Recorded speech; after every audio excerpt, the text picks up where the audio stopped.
Good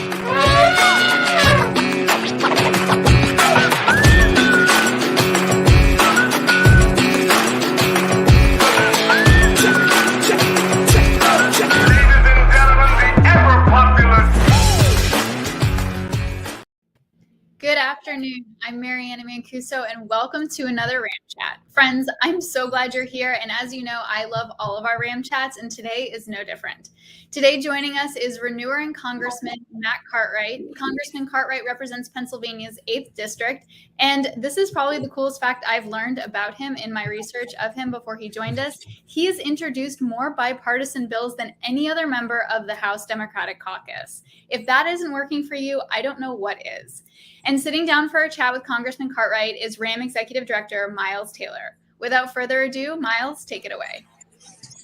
Thanks, Mariana. I appreciate it. Excited today to be talking to you, Congressman, from a diner here in New York City. And I suspect we've got you somewhere in Pennsylvania. Is that where we find you? Well, I'm actually at the center of the known universe, which is South Scranton, Pennsylvania. That's right. And when you're there, do you ever run into Scranton's most famous, not resident, but once resident? Yeah, I try not to run into him, Miles, because that would be a federal offense. But I do see him occasionally. For the listeners who don't remember, yeah, Joe Biden is from Scranton, Pennsylvania. But sorry, what was funny, Congressman? Go ahead. I had a ride with him on Air Force Two in 2015. And I had a ride with him on Air Force One this past year, last fall. Joe Biden's been a great friend. I've known him for about 25 years, and it is nice to see him. At first, Miles, he couldn't remember my name. He would be Barack Obama's emissary over to Capitol Hill, and he'd be surrounded by 12 or 15 people, and he'd see me from maybe 30 feet away, and he'd say, Hey, Scranton, get over here. So, Congressman, before we dive into the serious stuff, because it seems like there's nothing fun in Washington these days, tell us about flying on Air Force One. I've been on Air Force One a couple of times, but I'm sure it's a lot more fun in the Biden years and Obama years than it was in the terror of the Trump administration. What's the coolest part about flying on Air Force One? No TSA. The coolest part was just being with Joe, and he's just a dear friend. And actually, it was he doesn't take the 747 to Scranton. That would be a bit of a waste on a 25-minute flight. So I think they have like a 737. It's sort of the B team for Air Force One. So I was happy to ride on that, and Senator Casey rode with me as well. Nice. Well, in a little bit, I want to ask you about transportation. I want to talk a little bit about infrastructure because it's a big topic in the past year in Congress. You've done a lot in that space. But before we get into that, I'd be remiss if I didn't kick us off by talking about the news, frankly, that's just driving the day every single day for the past few weeks. A lot of folks wake up each morning and, open the newspaper or pull up their news app or turn on the TV to see what is happening in Ukraine. Is Zelensky okay? And I'm curious to ask you, what are your thoughts right now on Russia's invasion? Where do you think Ukraine stands? And what's your assessment of U.S. support so far? Miles, we are all still wrapping our heads around this horrendous situation. I was a history major in college, and I honestly thought we were done with Hitler's, but obviously we're not. Putin is a villain of the first order, and it's an odd dynamic. It's kind of apropos that you bring it up in this context because it's bringing Democrats and Republicans together. This past week on Wednesday, we heard a direct video, a direct live feed from Zelensky to the joint session of Congress in the Capitol auditorium. It's true. I get along with Republicans, and an awful lot of them are dear friends of mine. Some of them I don't. Some of them, I can't seem to click with. But I'll never forget, I was walking out of that auditorium. I was sitting next to Connor Lamb for that. When Zelensky showed that video of all the dead bodies, all the civilians, the women, men, and children, people being rolled into open graves. I filled up. Connor Lamb was in tears next to me. And when I walked out, I found myself walking out with this fellow I never really clicked with. And we started talking about, practical paths to a solution here. Is there a way we can pull off a no-fly zone without having intercontinental ballistic missiles headed our way? It was a genuine discussion, and it's a little bit weird and unfortunate that it takes something like this horrendous mess to have us talk to each other, but that is happening. I think that I've been happy with the way the administration has come together on it. I think it's so important that we have a unified front with the rest of the world, that we don't, go it alone. Obviously there are some things that we are kind of going it alone on, like the embargo of Russian oil and gas. And I'm fine with that. And we all understand, Europe is so dependent on it. It's tough to wean itself off. But what a surprise! What a pleasant surprise it was when Germany agreed to put the brakes on Nord Stream 2. I'd never expected that, but they did it. And it is this horrendous, barbaric conduct on the part of Vladimir Putin that is driving all of it. Well, Congressman, I've got to ask you, there are folks in our political system right now, including the former president, who say that, if the Trump administration had remained in office, that Putin never would have invaded Ukraine in the first place. Now, I've been very vocal that in my experience with Donald Trump and his failure to stand up to Putin, I don't think that could be further from the truth. Is that something you're hearing from your colleagues on Capitol Hill on the Republican side? And what do you even say to that? No one has had the temerity to say that to my face, that if Trump were still in office, that this never would have happened. In fact, the furthest they go is they say, well, Biden should be doing this or Biden should be doing that.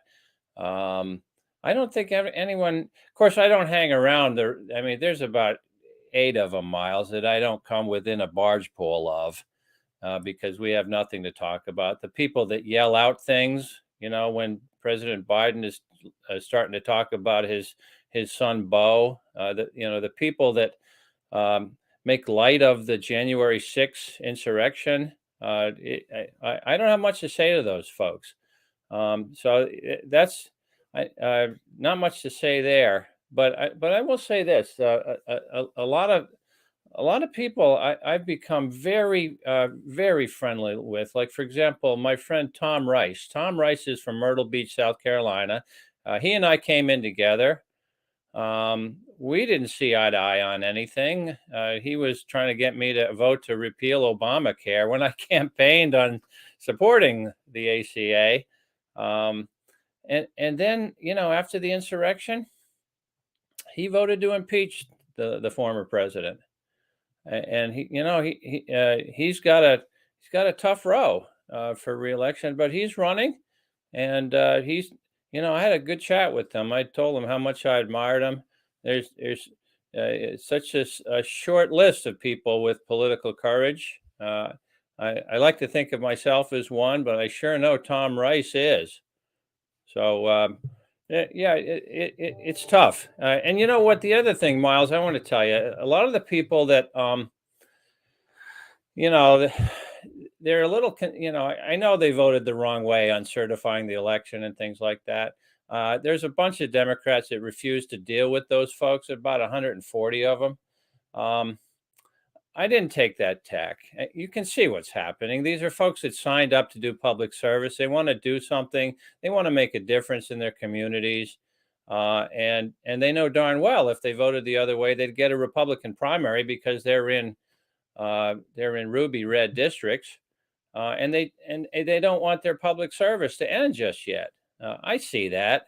And I'll never forget, Miles, I was in the well of the House and I saw one of them, a fellow from Texas. And again, we disagree on all manner of things, but I saw him looking so downcast. He looked like somebody just ran over his dog. And I knew what it was about. They're down in the dumps. Those folks, they don't see a clear way out to keep their seats and to keep their integrity. You know what I did? I clapped him on the back and I said, "Look, buck up. We're going to get past all this, and we are going to do great things together."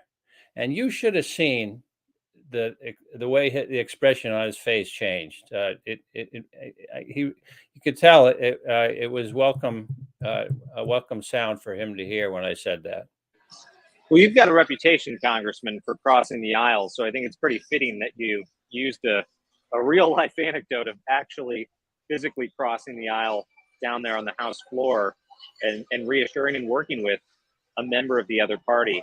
Well, Miles, let me interrupt you. I want to tell you something. It's something I learned, I think, on my first week in Congress. It was 2013 in January. And here comes this guy physically crossing the aisle from the other side. And he walks right up to the Pennsylvania corner, which is the far back over on the left side. And he's got a petition for us to sign, the Pennsylvanians. And who was it? It was Charlie Dent. And Charlie Dent physically and forcefully demonstrated to me that it's possible to work across the aisle. He was working on a petition about, trying to lessen the NCAA penalty against Penn State for that Sandusky scandal and how much it was hurting the Commonwealth of Pennsylvania, and maybe a lesser sanction would be appropriate. And we all signed. But I never forgot that. Charlie Dent walked over and we all worked together, Democrats and Republicans, all Pennsylvanians. Americans are concerned. You look at any poll that comes out, they're frustrated with the political system. They seem jaded. They feel like their members of Congress aren't working on a bipartisan basis. What gives you the most hope right now, Congressman, of bipartisan compromise right now in Congress? Are there areas that the American people aren't seeing where there's really good engagement and cooperation? Sure. It's in the House Appropriations Committee. I was lucky enough to get on that committee in the end of my second term. I steadily rose in seniority. I was thrilled in January of last year to be able to become one of the 12 chairs of appropriations. My bailiwick is Commerce, Justice, and Science. My bill funds the Departments of Commerce and Justice and all of the sciences, including NASA and NOAA and the National Science Foundation. I have dug into that. It's a lot of work, but I may have to change my eyeglass prescription. I've spent so much time on spreadsheets working on that.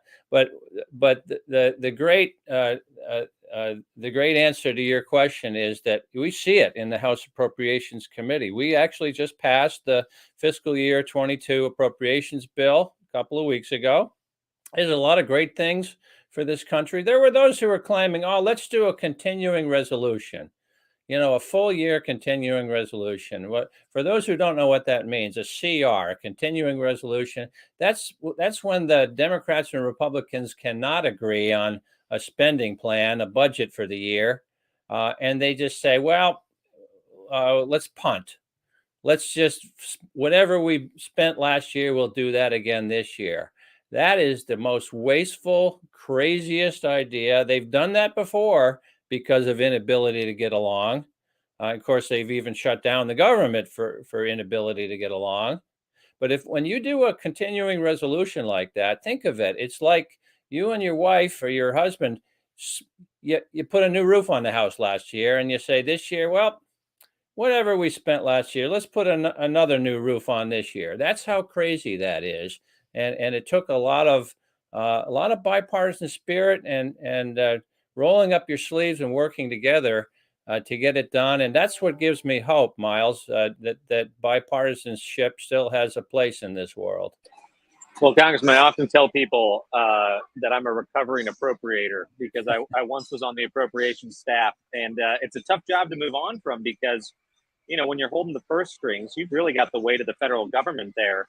And in your case, you have a crucially important portfolio. You oversee a lot of the funding for law enforcement across this country, federal law enforcement. And I thought it was very noteworthy that in his State of the Union address, President Biden went there, and he went there by saying, by knocking down the defund the police rhetoric. Now, you've been a big champion of law enforcement, but also reasonable reforms.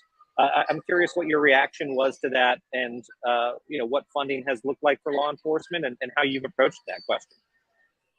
I am shoulder to shoulder with President Biden and how I feel about law enforcement. Those attacks about defunding the police, the most irresponsible things. It happened in my race. We won't go too deeply into politics, but I was accused of defunding the police, which was ridiculous because I helped secure a community-oriented policing grant, a cops grant, for the hometown of my opponent.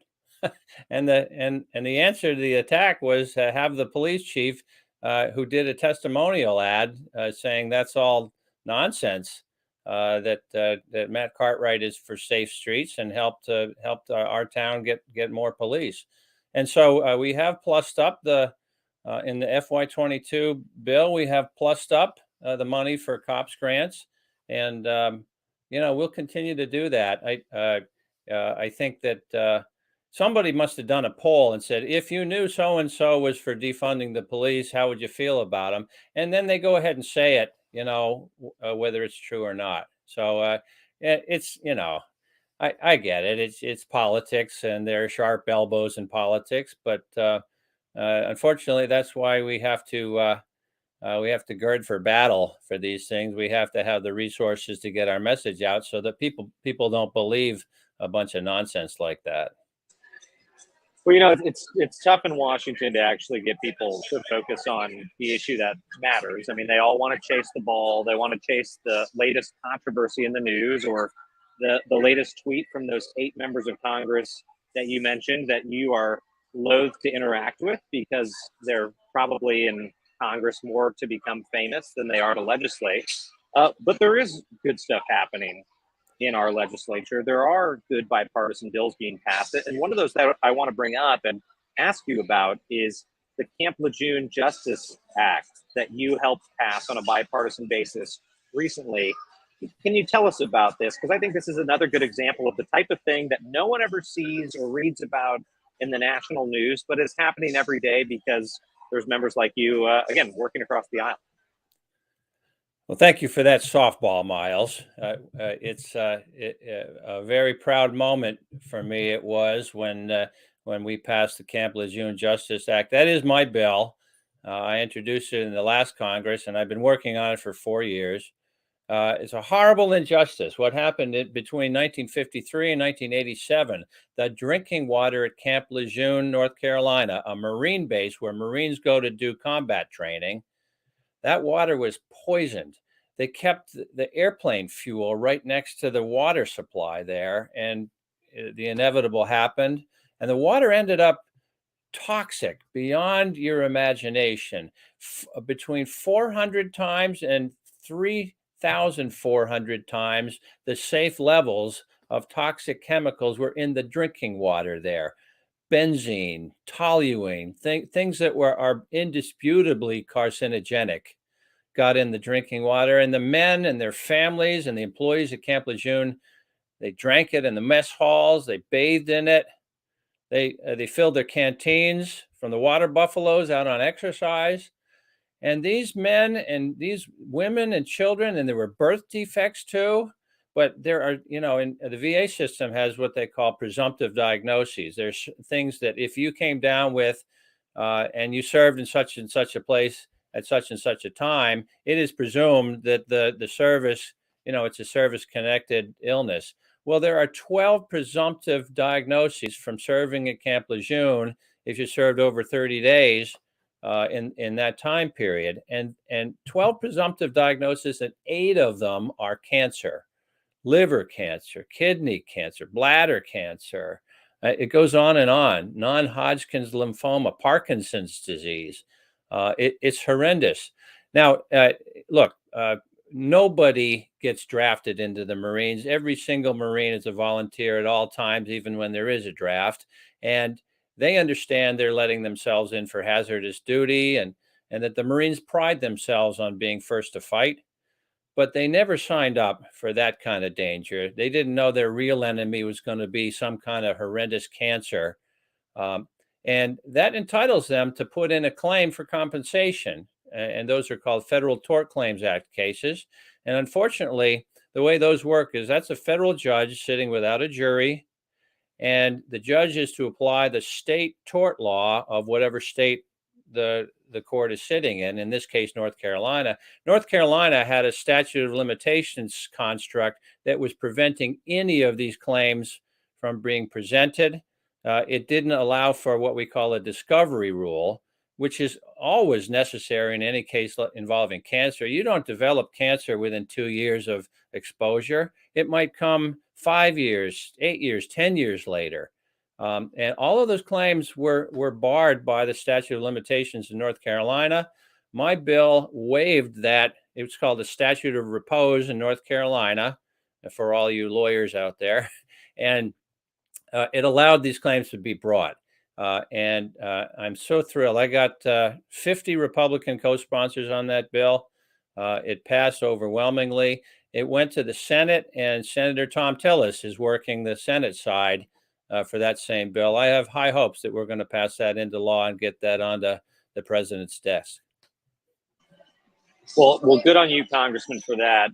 Not just protecting law enforcement, but also protecting the troops and those who've served. So, we're grateful to hear it.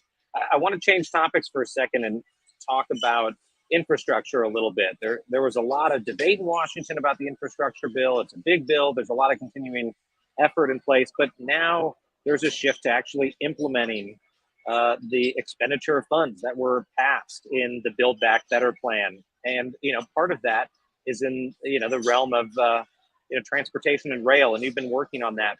What's most important to you right now when it comes to implementing the infrastructure bill? And what do you think the American people are going to see as a tangible result from that in their communities? Sure. I'm finishing up my 10th year in Congress.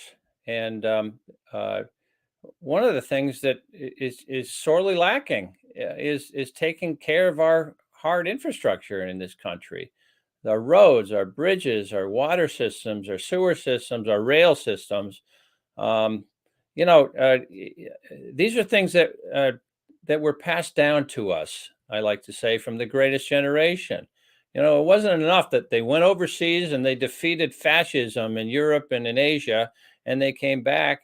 They continued to sacrifice for us, and they paid for the interstate highway system and so many other infrastructure improvements and investments in this country. We weren't doing that. We were like a pack of spoiled, rotten kids, entitled to everything that has been given to us, not thinking that we had the duty to maintain these things and keep them up and improve them and expand them. And it was irresponsible and reprehensible, I thought.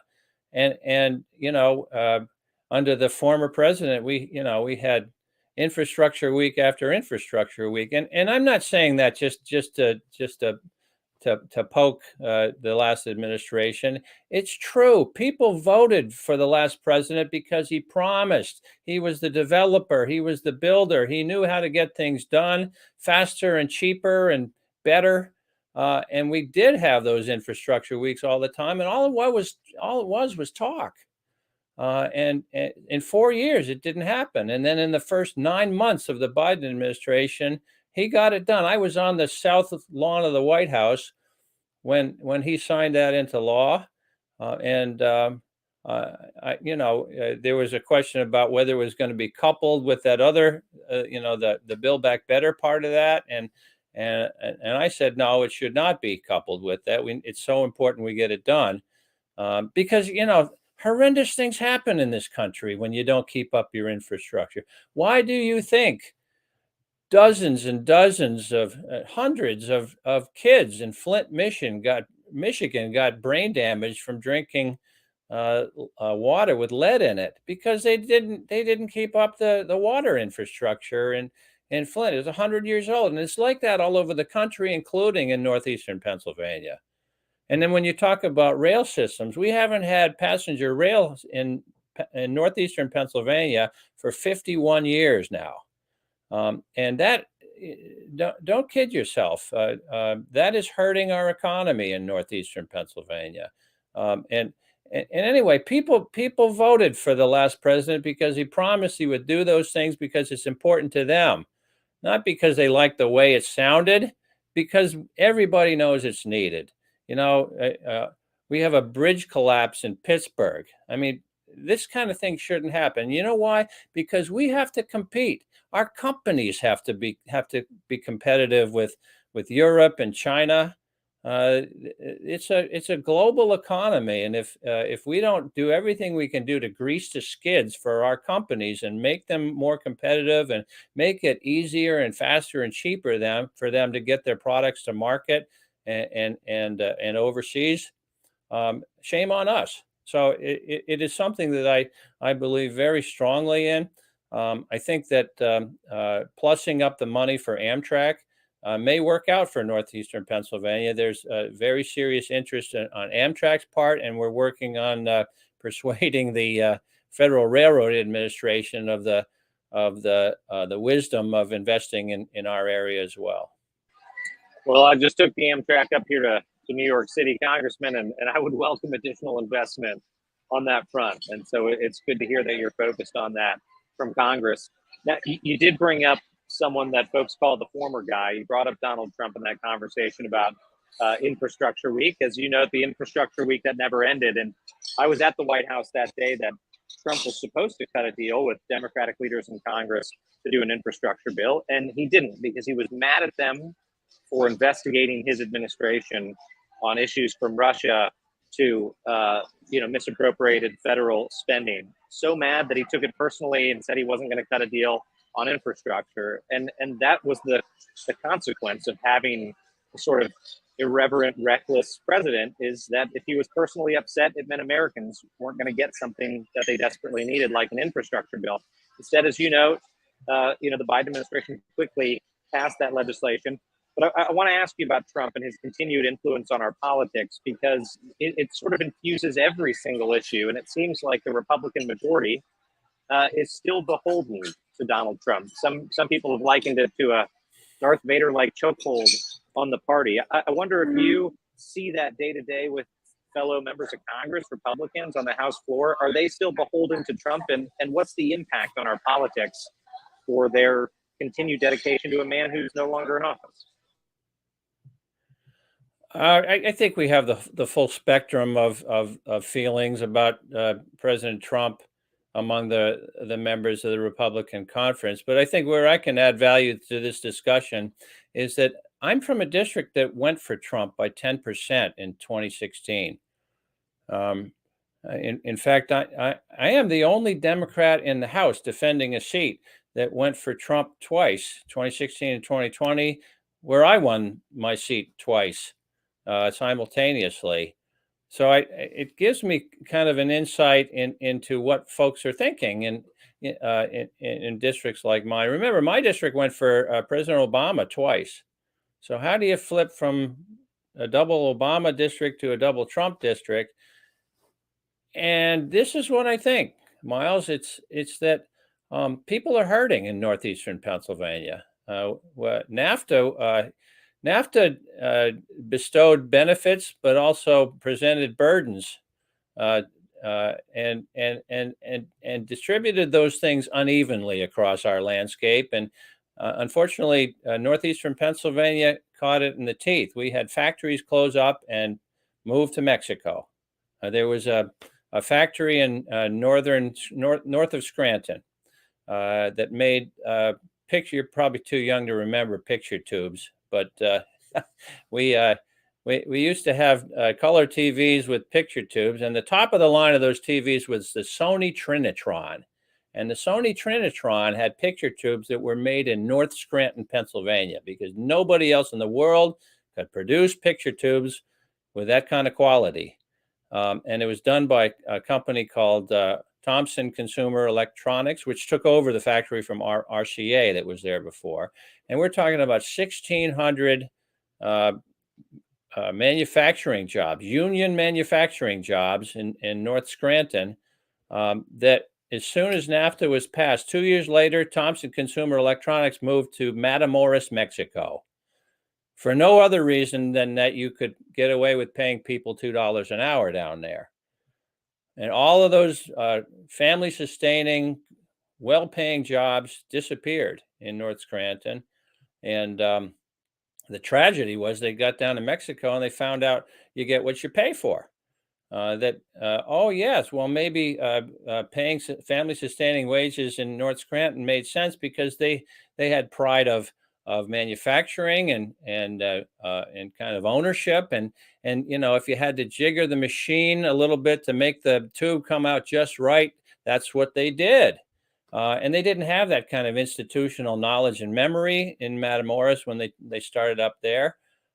They were out of business within 6 months in Mexico. Just a tragedy all around. So NAFTA really decimated our economy in northeastern Pennsylvania. And along came President Trump promising to fix it, to renegotiate it, to make it go back the way it was before. Well, we all know that's like trying to put the toothpaste back in the tube. But the point is that folks voted for him because when life isn't working out as well as you'd hoped, you vote for the candidate of change. There was no way Secretary Clinton could have been the candidate of change. That was obvious. And that's kind of what linked to President Obama's success around here. A change we can believe in was his motto. That's why President Trump did well around here, and I knew it. And when he got elected in 2016, I knew it right away. And what it meant to me was that my people are hurting. I don't care if they voted for Trump; they're hurting, and it was on me to redouble my efforts to help my constituents by doing everything I can think of to help build back our local economy.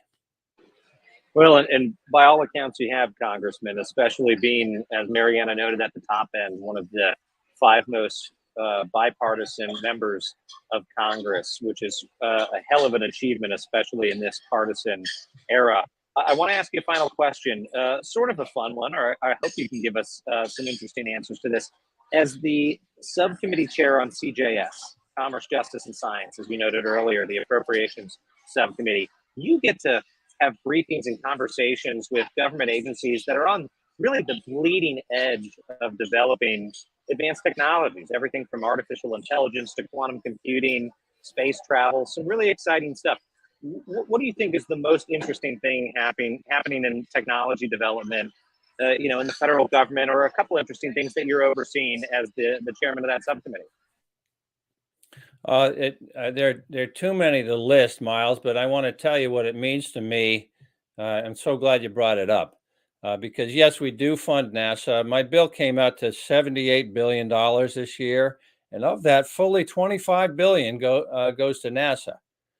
And, a lot of people kind of scratch their heads and say, $25 billion, isn't that an awful lot of money for what's basically a science hobby? And I said, no way. That's not at all what this is about.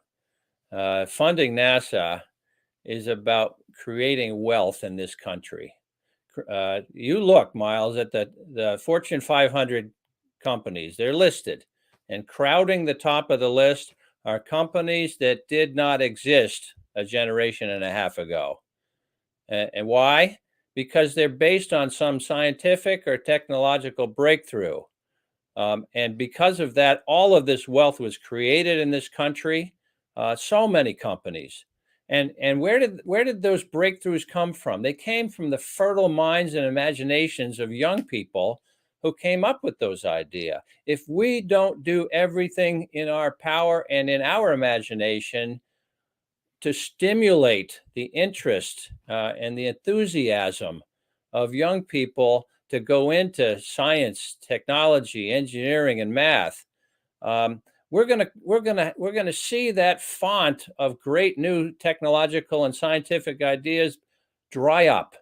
Why would we do that to ourselves? So yes, Bill Nelson calls me 3 times a week to tell me what's going on the face of Mars. And yeah, I liked astronomy when I was a kid, and I thought I collected the pictures of the astronauts, but I haven't really kept that up.